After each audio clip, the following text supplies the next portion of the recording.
what's up? It's Kumarai Fang here, and welcome to the Howling Hour, the series where I take a deep look at some albums and try to fit all my thoughts about them in one video. We got a full batch today, and I can't think of a better place to start than with the person who helped inspire this video. So, let's kick things off with Cupidity by Second in Command.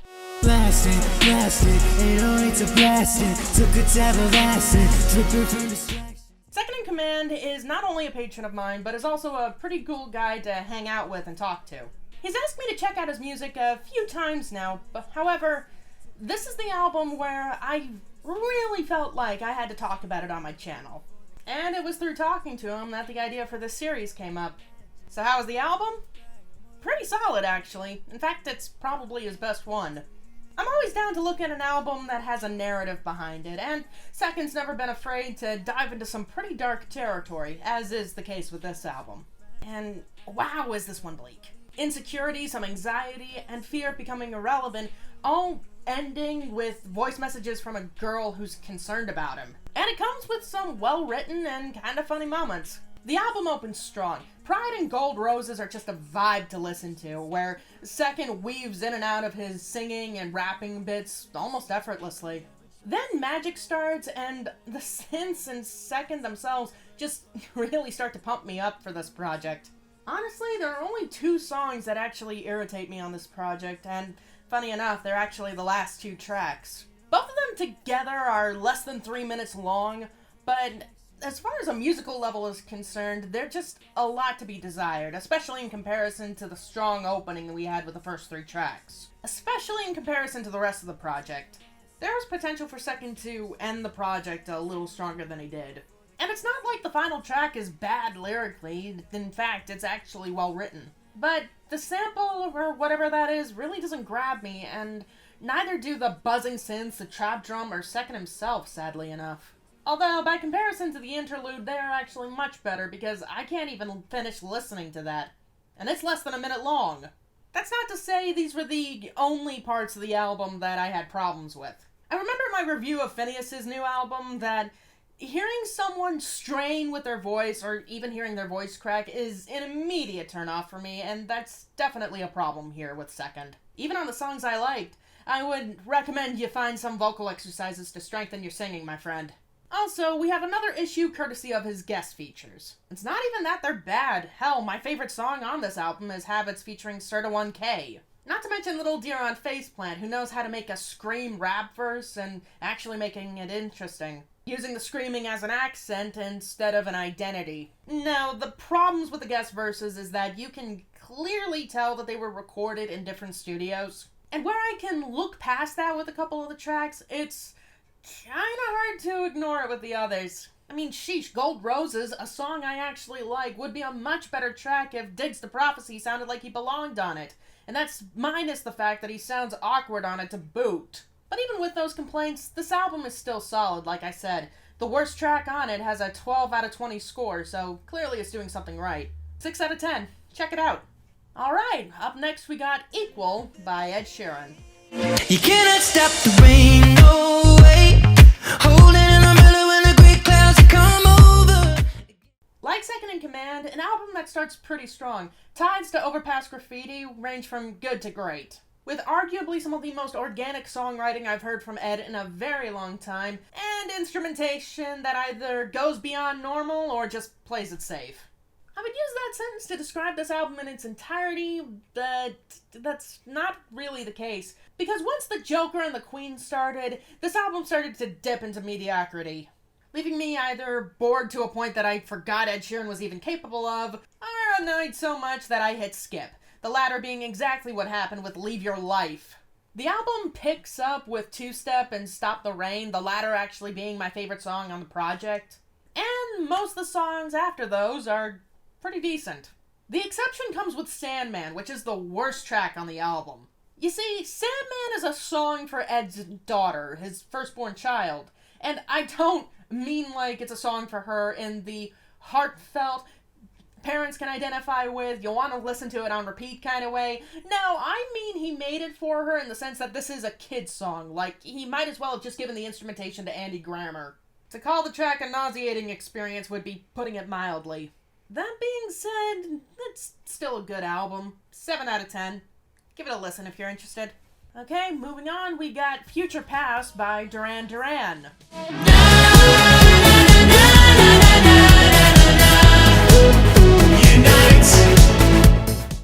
I'm gonna be real with you pups. This album had to fight to keep me engaged.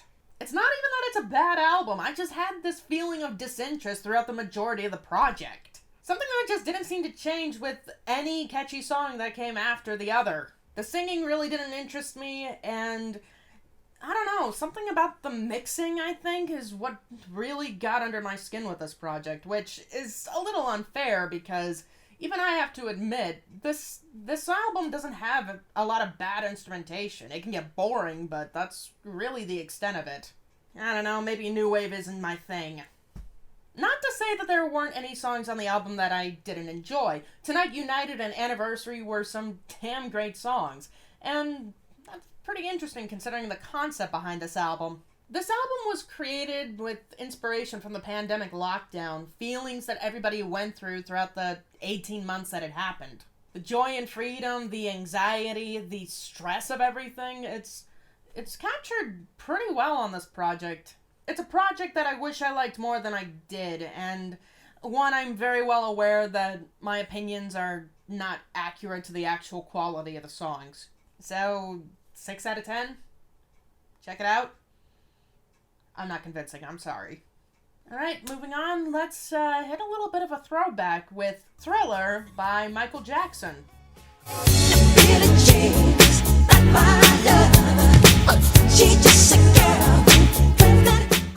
So, fun fact, on the Best of 1995 video, that's still coming, by the way, I'm gonna have to talk about Michael Jackson's personal life. So, yeah, let's just leave all of that on the back burner for now because I really don't want to get into it.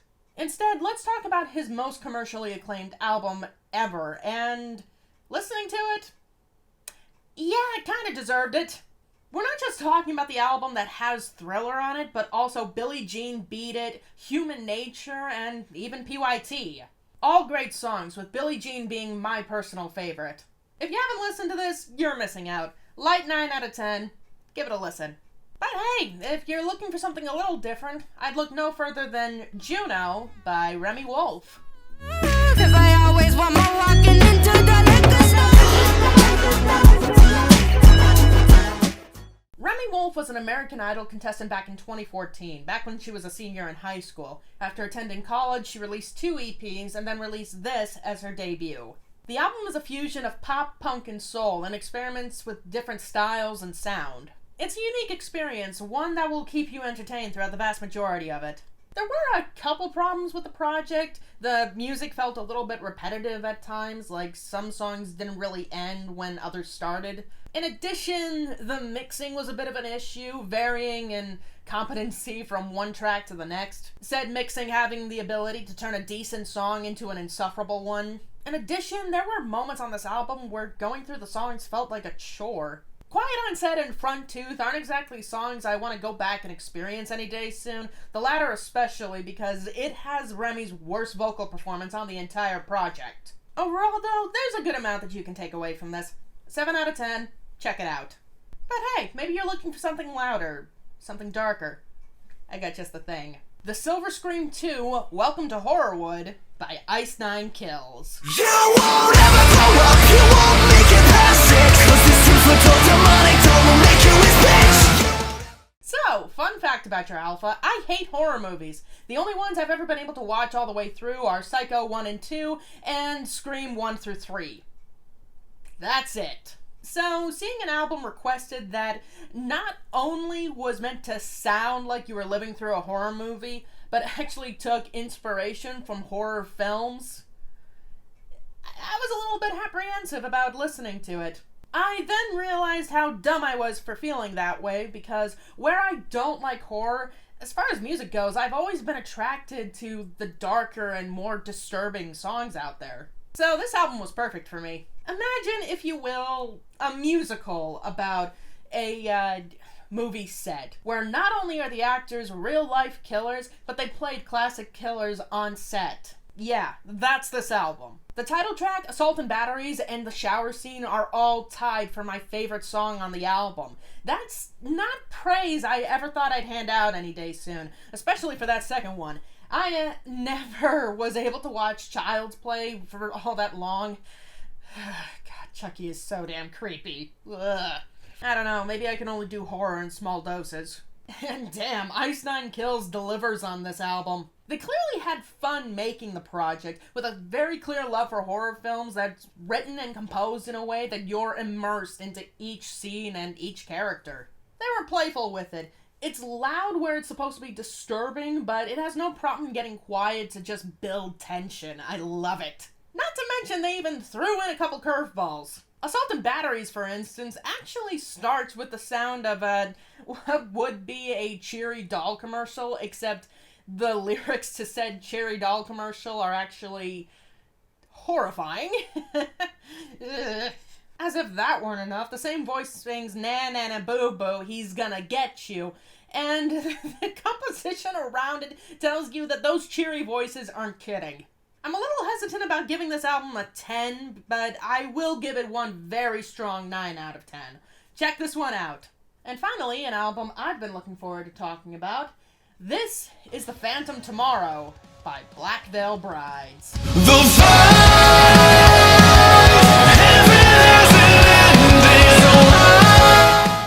If you know me at all, you know that I love this band. You will also know that I don't pull any punches when they do something that I don't like. The Phantom Tomorrow is an album that I was a little hesitant about, because this album takes another jab at something that Black Veil Brides admittedly haven't been all that good at doing to begin with. And that thing is making a concept record. Look, I've openly said that I love Wretched and Divine, aka their first concept record, but I'm not going to beat around the bush. I'd only give that album a 7 out of 10. And its main problem was, it's not even a story. The guys tried to balance telling a story and with their usual style of writing, and they ended up leaning into their comfort zone. There are great songs on the project, but when your concept record has very little indications of world building, has only vague indications of who the antagonist is, no indications of who the protagonist is, and has absolutely no conflict, it's dead on its feet. Because, as any author, both striving and published, can tell you, no conflict, no story. Not helped by the fact that we don't really have a clear idea of what's happening from track to track. They'll approach the concept a little better, but not by much. Because you would have had to have listened to Wretched and Divine Story of the Wild Ones to even get the idea that it was a concept record. And even then, the writing doesn't make it clear where in the timeline this actually is supposed to take place. Because when I reviewed it, I called it a sequel, but research indicates that it's actually supposed to be a prequel. Now, even with that, I did also have some reasons to have hope for this project. For starters, all the music videos for this album were way more cinematic than anything Black Veil Brides has done before, and the singles released for the project actually contain senses of world building and conflict that I really didn't expect from the guys. Scarlet Cross, which clearly takes inspiration from the Scarlet Letter, speaks of a world where if you're an outcast or a criminal, you are marked with the Scarlet Cross, so that way people know who, and more rather, what you are. Fields of Bone, my favorite track, was inspired by the irony of people wanting to go to heaven and not wanting to die, as well as fighting for something and then being ashamed of it when you get what you want. And Torch is just literally a song about trying to find something good when everything around you is just chaos. So hearing those tracks combined with everything the guys had planned for this album, what with the music videos, the vinyl release, and a fucking comic book for an anti-hero called Blackbird, put the stakes pretty high. Shit, I remember thinking at one point, you guys had better hit this concept out of the park. I refuse to call this a good record if you don't. With that all out of the way, let me just say, I can't call Wretched and Divine my favorite album anymore. I never thought I'd see the day where the guys would abandon their usual way of songwriting and focus on the actual story, but hey, reality is stranger than fiction. The title track is actually an instrumental opening, which sounds like Black Veil Bride's usual style of music mixed with a Batman theme. A very strong way to start a project, in my humble opinion. We actually get to know our anti-hero of a protagonist through Born Again and Blackbird. The Spectre's interlude and the Wicked One give a real sense of conflict to the story. And Kill the Hero and Fall Eternal end the album on a pretty grim note, where it seems Blackbird becomes the villain in the world he's in, and fails in his mission to make a better tomorrow. Each track just expands the world of the Phantom Tomorrow, which is just not something I thought the guys were capable of. It's not what I expected, but I'm so damn happy that it's not. This is the first time I can actually say Black Veil Bride's made a great project, and I feel confident in my opinion behind that. That's not to say everything on the project is perfect. I've gotta have a few miffs here and there. The chorus to Kill the Hero is actually pretty weak in comparison to its really strong verses. Also, as far as instrumentation goes, I'm a little disappointed that, unlike on Veil, we didn't get any parts where the bass got a chance to stand out and shine. And then there's Shadows Rise, which sounds a lot like Shadows Die, aka my favorite track off of Wretched and Divine. What with it opening in an ominous and haunting way before letting loose into heavy guitar riffs. I might have been more forgiving to that if it weren't made so obvious what the song sounds like. And as if that weren't bad enough, the strings in this track are muted at some point and completely drowned out at others. The only time I can hear them clearly are at the beginning and end of the song. It's my least favorite track on the record, but that being said, it's still a decent one. Combine all the cinematic and heavy instrumentation with Andy's best vocal performance, period, then you've just got a great record on your hands. 8 out of 10, check it out. And that's it for today. If you're interested in any of these albums, they'll be listed in the description box down below. Before I go, I just want to give a quick shout out to my pups on Patreon, including Arnorak, Louis Rivera, Matt Jenkins, and Ultranatic Productions, as well as give a very big thank you to Ryan Eister, Temple, and 999. Thank you pups so much for your support.